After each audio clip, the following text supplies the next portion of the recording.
ఇవాళ నేను మీకు బీడ్ వర్క్ ఎలా చేయాలో నేర్పిస్తాను. ఫస్ట్ మనం ఒక నీడిల్, ఎంబ్రాయిడరీ నీడిల్ తీసుకోవాలి.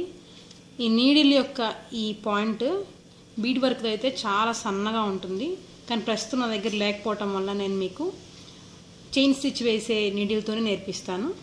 సో ఈ నీడిల్తో అయితే ఎక్కువ బీడ్స్ రావు. ఒక 2 బీడ్స్ అట్ ఏ టైం మనము దీనికి ఎక్కించి మాత్రమే చేయగలము. అదే బీడ్ వర్క్ నీడిల్తో అయితే మనం ఒక్కసారి ఒక 7-10 బీడ్స్తో ఒక్కసారి మనం వర్క్ చేసుకోవచ్చు.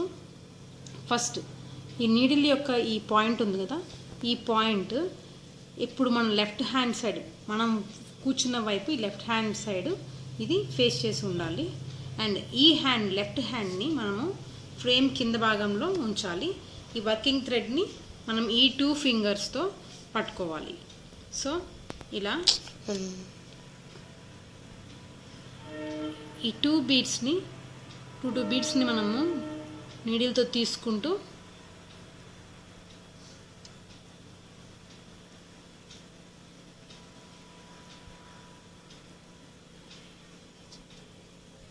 ఈ థ్రెడ్కి మనము ఈ రింగ్ ఫింగర్తో ఎక్కించుకోవాలి. ఇలా పట్టుకోవాలి. దీన్ని పట్టుకొని 2 బీడ్స్ని తీసుకుంటూ ఈ థ్రెడ్కి మనము ఈ రింగ్ ఫింగర్తో నెట్టి ఈ సూదిని మనము నీడిల్ని ఇలా కిందకి దించి దానికి కింద తాడుని ఇలా, ఆ దారాన్ని ఇలా వేసి, జరీ దారాన్ని మళ్ళీ మనం పైకి తీసుకొని రావాలి. నెక్స్ట్ మళ్ళీ బీడ్స్ని తీసుకొని ఇలా ఎక్కించాలి. ఈ బీడ్స్ యొక్క హోల్ చిన్నగా ఉంది అండ్ ఈ నీడిల్ కొంచెం వెడల్పుగా లావుగా ఉండటం వల్ల ఈ వర్క్ చేయడం కొంచెం కష్టంగా ఉంది. అదే ఈ బీడ్ వర్క్ నీడిల్ అయితే కనుక చాలా ఈజీగా అయిపోయేది. మనం హ్యాండ్ ఎంబ్రాయిడరీలో 5 డేస్లో చేసే పని మనము ఈ మగ్గం వర్క్లో 1 డేలో కంప్లీట్ చేసేసుకోవచ్చు.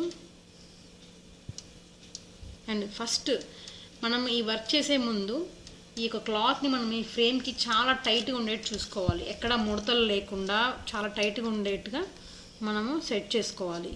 ఏమాత్రం కొంచెం లూజ్ ఉన్నా సరే మనం ఇదంతా వర్క్ అయ్యి కంప్లీట్ చేసి తీసేసుకున్న తర్వాత అంత క్లాత్ అంతా ముడతలు వచ్చేస్తుంది.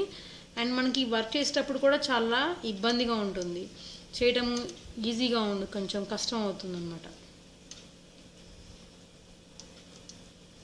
ఇలా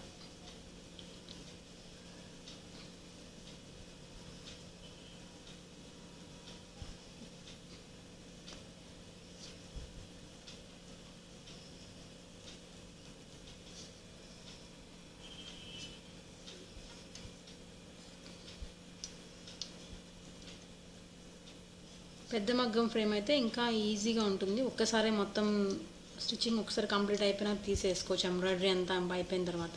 కానీ ఇది చిన్న ఎంబ్రాయిడరీ హూప్ అవటం వల్ల మనము ఓన్లీ ఒక చిన్న భాగాన్ని ఒక్కసారి మాత్రమే చేసుకోగలుగుతాము.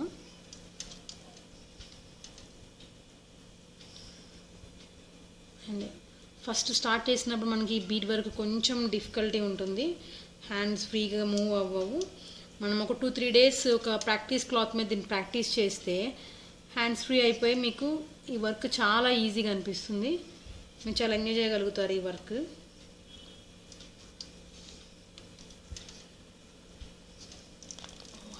ఇది చాలా